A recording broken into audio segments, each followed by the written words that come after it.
Hello everyone, আশা করি সবাই খুব খুব ভালো আছেন। চলে এসেছি লন্ডন ব্লগের পার্ট 2 নিয়ে। আসুন আপনাদের হিথ্রো এয়ারপোর্টটা দেখাই। আপনারা যারা কলকাতা এয়ারপোর্টে গেছেন তারা জানেন যে আগে আমাদের এরকম কিছু ট্রলি ছিল যেগুলো একদিকে ঠেললে আরেক দিকে এগোতো। লন্ডনে এখনও এরকম ট্রলি রয়ে গেছে, কি অবস্থা দেখুন। যাই হোক, এর মধ্যেও যেটা ভালো হলো এয়ারপোর্টটা একদমই মেট্রো দিয়ে কানেক্টেড। আন্ডারগ্রাউন্ড কথাটা লেখা থাকে, সো এখানে আন্ডারগ্রাউন্ড মানে কিন্তু এরা মেট্রোকেই বোঝায়। সো এখানে মজার ব্যাপারটা হলো এখানে পুরো শহর এবং আউটস্কার্টসটাও মেট্রো আর ট্রেন এইসব দিয়ে ওয়েল কানেক্টেড। মেট্রো স্টেশনের ভেতরে ঢুকেই আন্দাজ করতে পারছি যে মেট্রো স্টেশনটা কিন্তু বেশ পুরনো দিনের, কিন্তু যেহেতু প্রপারলি মেনটেন সেটা এখনও ভালোই আছে। এখানে মেট্রো অ্যাক্সেসের জন্য আপনি ক্রেডিট কার্ডও ট্যাপ করে ইউজ করতে পারেন, বাট আমরাও সেটাই ভেবেছিলাম যে ক্রেডিট কার্ড ইউজ করে চলে যাব, কিন্তু এখানে এসে দেখছি আমার ক্রেডিট কার্ডটা কাজ করছে না গেটে। তো বিম্বো গেছে এখানকার মেট্রো কার্ড বানাতে। অয়েস্টার কার্ড এখানকার মেট্রো কার্ড। সো এই কার্ডটা কিনতে 20 পাউন্ড লেগেছে। তো আমি এখন এই 20 পাউন্ড দিয়ে আন্ডারগ্রাউন্ড আর ওভারগ্রাউন্ডের অনেক জায়গাতেই অ্যাক্সেস করতে পারবো।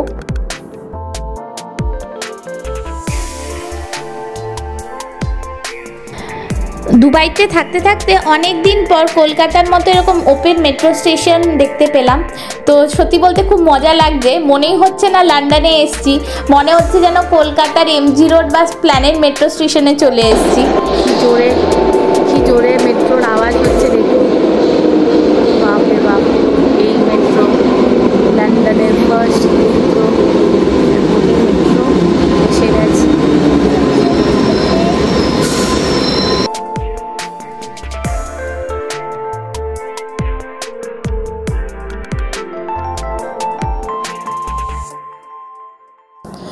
যদিও মেট্রোতে উঠে আমার এক্সপেকটেশন একটু হলেও আশাহত হলো।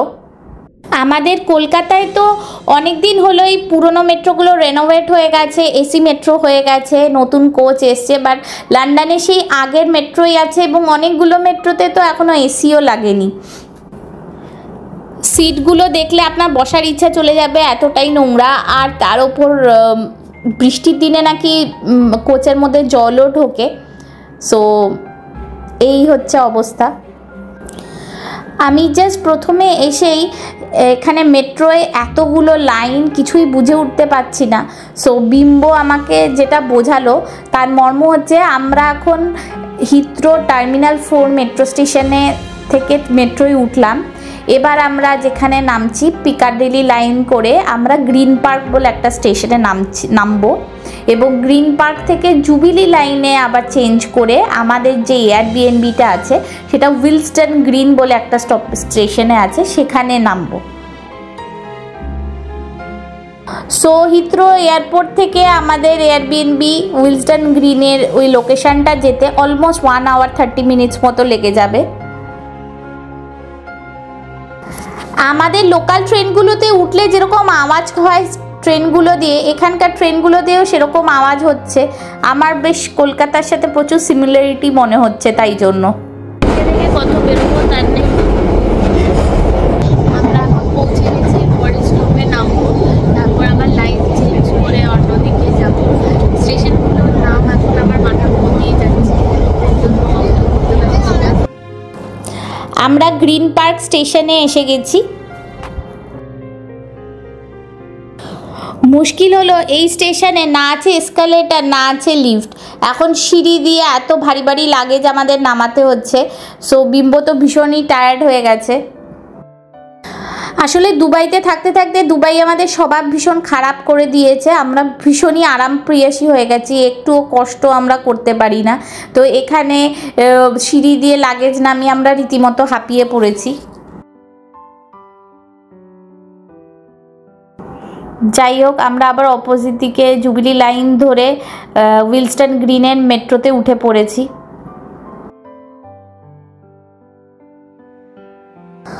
উইলস্টন গ্রিন স্টেশন এসে গেছে। স্টেশনটা দেখে মানে মনটা সত্যিই দারুণ আনন্দে ভরে গেল। পুরো স্টেশনটাই কাঠের তৈরি আর ছোট্ট একটা ছিমছাম স্টেশন। স্টেশন থেকে আমাদের এয়ারবিএনবি 10 মিনিটস ওয়াকিং ডিস্টেন্স দেখাচ্ছে।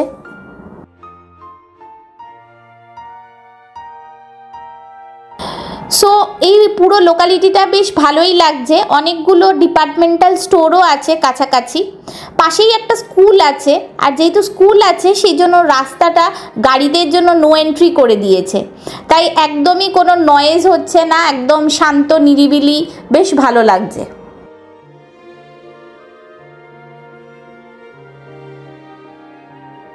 ফাইনালি আমরা আমাদের স্টেতে এসে গেছি।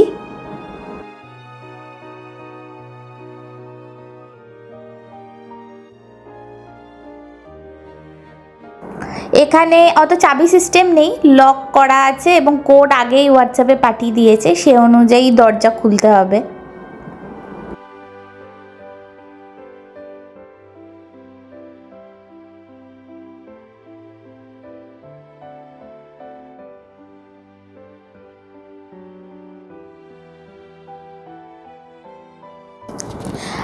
আমাদের রুমটাও বেশ পছন্দ হয়েছে, আর ফার্স্ট টাইম বাঙ্কার বেড পেয়ে পোকো ভীষণ খুশি আমরা, কারণ এর আগে আমরা কখনো বাঙ্কার বেডে থাকিনি, এবার ফার্স্ট টাইম থাকবো। নর্মালি লোকজন লন্ডন ঘুরতে এলে লন্ডন সেন্ট্রালে এরকম বাঙ্কার বেড নিয়ে শেয়ারিং করে অন্য লোকের সাথে থাকে, তাতে রেটটা একটু কম পড়ে, কারণ একা একটা রুম নিয়ে থাকলে অনেকটাই খরচা।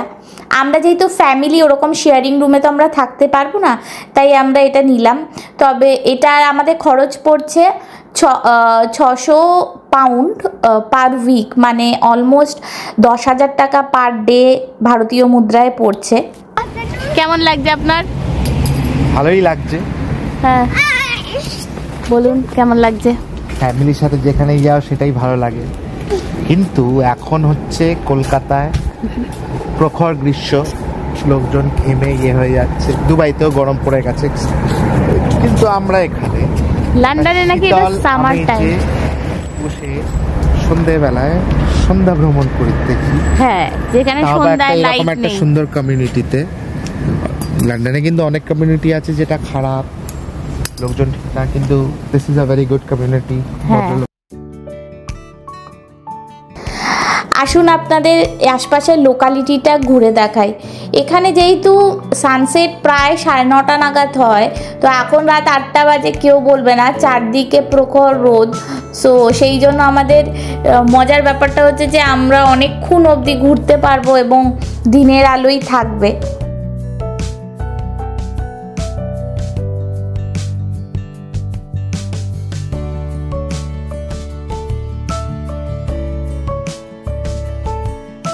বাড়িগুলো সব আগেকার দিনের হলেও সবগুলোই ওয়েল মেনটেন, এরা পুরনো বাড়ি ভেঙে নিউ কনস্ট্রাকশন তুলে দেয়নি, বরং 100 বছরের পুরনো, কিছু কিছু বাড়ি 100 বছরেরও বেশি পুরনো, সেগুলোকে সংরক্ষণ করার চেষ্টা করেছে। আর সেই জন্যই লন্ডন দেখতে দূর দূর থেকে এত ট্যুরিস্ট আসে। লন্ডনের সব জায়গা কিন্তু খুব সেফ নয়, ডিপেন্ডিং অন কারা থাকছে তার উপর লোকালিটি সেফটি ডিপেন্ড করে। যদিও আমাদের দেখে এই জায়গাটা ভালোই লাগছে, আর এরকম একটা সুন্দর সাজানো গোছানো লোকালিটিতে আমরা এখন নেক্সট 1 উইক প্রায় থাকবো ভেবেই ভালো লাগছে। আপনাদের কেমন লাগলো এই জায়গাটা অবশ্যই নিচের কমেন্ট সেকশানে জানাবেন। দেখা হচ্ছে নেক্সট ব্লগে, যেখানে লন্ডনের সমস্ত ফেমাস ট্যুরিস্ট ডেস্টিনেশনগুলো ভ্রমণ করা শুরু করব। সাথে থাকবেন, টাটা, বাই বাই।